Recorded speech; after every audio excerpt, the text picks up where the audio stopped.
আগামীকালের রাশিফল চন্দ্র রাশির ওপর কর্কট রাশি 22শে জুলাই 2025। আপনি অবসর যাপনের আনন্দ উপভোগ করবেন।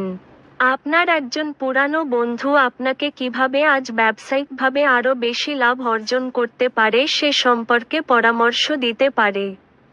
যদি আপনি তার পরামর্শ অনুসরণ করেন তবে আপনি অবশ্যই ভাগ্যবান।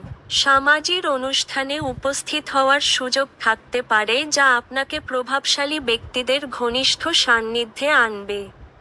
আজকেই আপনার দীর্ঘায়িত ঝগড়া মিটিয়ে নিন যেহেতু কাল হয়তো অনেক দেরি হয়ে যেতে পারে। বসের ভালো মেজাজ কর্মক্ষেত্রের সমগ্র পরিবেশকে বেশ সুন্দর করে দিতে পারে। কোনো আকর্ষণীয় ম্যাগাজিন বা সাহিত্য পড়ে আজকের দিন আপনি খুব ভালো করে গৃহীত করতে পারেন। আপনার ব্যস্ত সময়সূচির জন্য আপনার স্ত্রী আজ গুরুত্বহীন বোধ করতে পারেন এবং তিনি সন্ধ্যায় অপ্রসন্নতা দেখাতে পারেন। আপনার ভাগ্যবান সংখ্যা 5।